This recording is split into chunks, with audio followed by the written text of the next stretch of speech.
महादेव का तीसरा नेत्र। हिमालय की बर्फीली चोटियों के बीच कैलाश पर्वत शांत खड़ा था। चारों ओर गहरा सन्नाटा था, केवल मंद हवा की आवाज सुनाई दे रही थी। भगवान शिव गहन तपस्या में लीन थे।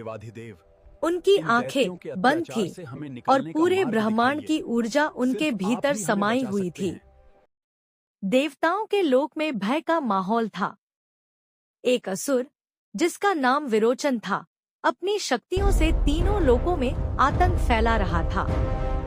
उसने कठिन तपस्या करके ऐसा वरदान पाया था कि कोई भी देवता उसे पराजित नहीं कर सकता था। देवता भयभीत होकर भगवान शिव की शरण में पहुँचे। इंद्र ने हाथ जोड़कर कहा, प्रभु, अब केवल आप ही हमारी रक्षा कर सकते हैं। लेकिन शिव गहरी समाधि में थे।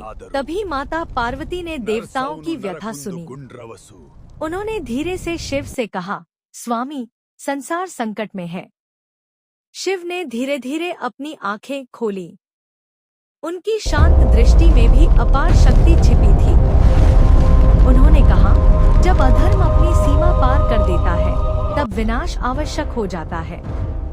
उधर विरोचन अपनी सेना के साथ कैलाश की ओर बढ़ रहा था। आकाश काला पड़ चुका था, बिजली गरज रही थी।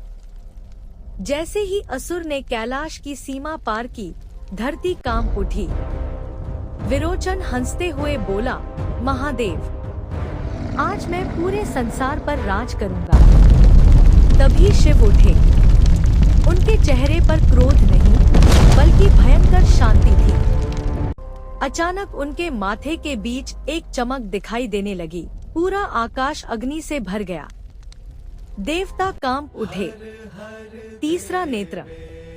जैसे ही भगवान शिव का तीसरा नेत्र खुला, उससे निकली अग्नि ने पूरे ब्रह्मांड को हिला दिया। वह साधारण आग नहीं थी, वह अधर्म, अहंकार और पाप को भस्म करने वाली दिव्य शक्ति थी। विरोचन भागने लगा, लेकिन उस अग्नि से कोई नहीं बच सकता था। कुछ ही क्षणों में उसका अंत हो गया। चारों ओर फिर से शांति फैल गई। देवताओं